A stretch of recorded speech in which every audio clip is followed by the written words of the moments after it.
What's going on, guys? Back today with my newest project build. What you're looking at here is a all German parts kit for the UMP 40. I'm just going to talk a little bit about it, what I need to do to it, and this will be sort of a video series on the beginning to the end stages of how this comes to be, what work needs to be done, and then eventually the final project of it being complete, working, and good to go. So we're just going to clean it up. I just got this from my local gun show, and this right here is going to be the closest I will be able to get to owning a Select Fire UMP 40. Now, the first and only full auto I've ever fired was a UMP 40. When I turned 21, my girlfriend, who's my now wife, we went out to the range and she treated me to, renting a machine gun, and the UMP 40 was there. It looks so cool, and so that's the one I picked to shoot. And this thing, just looking at the mechanism of it, I've never really had anything in my hands where I could see what a full auto setup looked like. But this is it. I mean, there's so much going on. Even with the selector, I always was curious, how did the selector switch engage the different settings of, semi-auto, burst fire, full auto stuff. And you can see in here, hopefully if we'll focus, the different settings the switch has to go into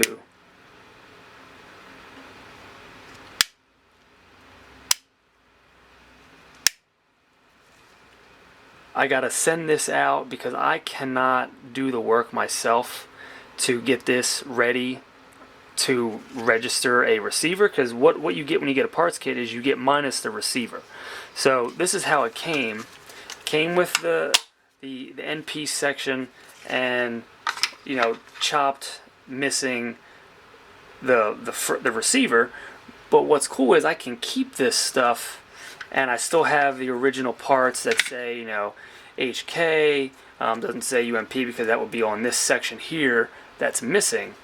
But what's cool is I can keep this, and I won't need to reuse this. Obviously I can't reuse it because it's cut in half, but I have the stock, so down the line if I want to SBR it, I have that already, and I don't have to do anything else to it. But it was just cool, man, that all this stuff came with the kit. I got a killer deal. I can't even, I don't even want to tell you how much, because you're just going to be like, you lucky bastard. The market today with the UMP being, have that like resurgence of a comeback due to the Omega receivers, parts kits have just shot up in price. I mean, you can find them on HK Parts for $1,500, $1,700 just for the kit, where they used to be a year ago, maybe around $1,000. This lower has a 3 selection lower, so safe, if you count safe it's really 4, but single fire, 2-shot burst, and full auto. A lot of the ones you see are just single or single full, so it was cool that I found the one with the burst in there as well. It's a little faded on this side. Maybe I can touch that up at some point later, but I really don't need to. I like the character of this, all the little just imperfections and just the use. I mean, you can just see, it's been used, which is cool. I mean, that sort of tells a story, It's like, what all has this gun seen? Where has it been? What has it done? So it's cool to have that little piece of history there. Same thing with the 40 mag. This is one of the ones that say restricted for government use only. You can see there. So this is a cool little touch. If you would try to buy these, they're going to fetch a big premium because it has that for government only use on it. Now you can buy American made ones for like $50. You can get the German made ones for like $80. They're more expensive, but even the German made ones don't always say for government use only. So I think that's definitely a cool touch. I'm going to clean the barrel. I mean, you can see this thing is just filthy dirty. I'm going to clean it up. The bolt's not too bad, but I'm going to clean that up as well. And I'm not even sure what pieces have to be modified or what exactly needs to be modified. I know that work has to be done to the bolt somewhere, and then obviously in the lower the full auto functions can't be. So whatever work they do in here to make it not be able to go past semi-auto, they'll have to do. This section up in here is part of what makes full auto. This, I think, down here is like the disconnect and different things that you need to be able to use or have the full auto capability. It's not just the selector back here. And I could be wrong about that, but I know there's something to do with the disconnect up here and the full auto setup. I know you're probably thinking, well, why did you get the 40? Why not the 45? Why not the 9mm? I'll tell you why. One, because this was the kit that was available.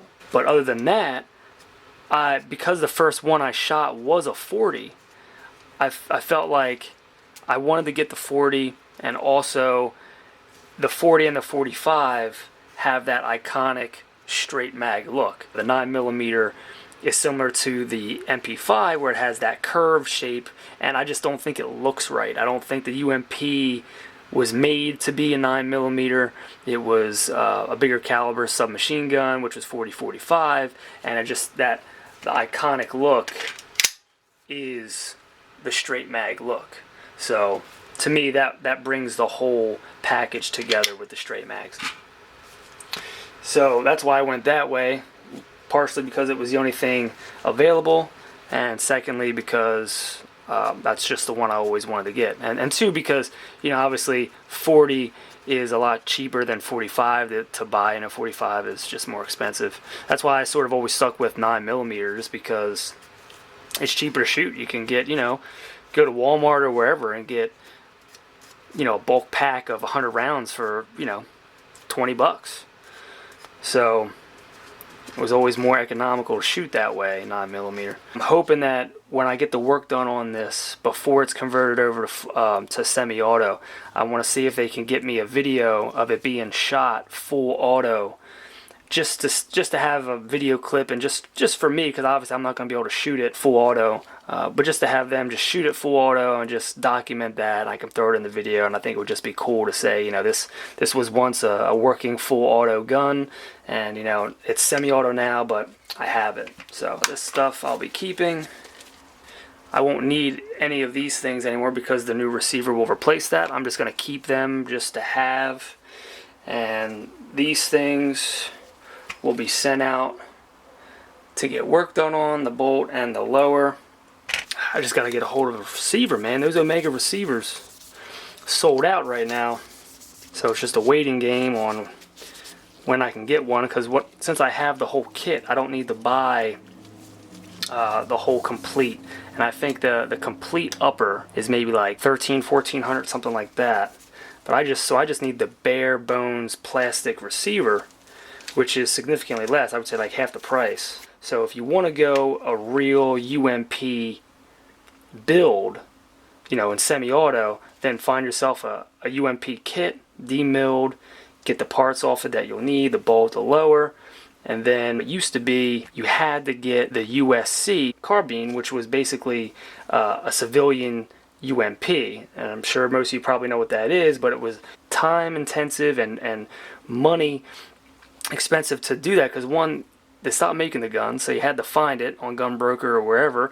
That meant it was, you know, probably close to $2,000 because they're hard to find, and then do the conversion on top of that, and there's a whole issue with the rear section of the USC is different than the UMP, so there had to be a lot of work that was done to the rear section to get it to function in the UMP setup. You had to get one of these, I think they call them stock blocks or whatever they are, but since you get the kit, you have it already. So now with the Omega receiver, it's easy. You get the kit, you get the receiver, slap them on, do a little of the full auto to semi-auto work, and you're good to go. Whereas before, I mean, you're spending probably close to $4,000 in parts and labor to get it to be a UMP that's not even a true UMP, because you had to get work done in the back to make it look like it, but it still really wasn't born a UMP, where this is born a UMP. So save yourself a lot of money doing it this way.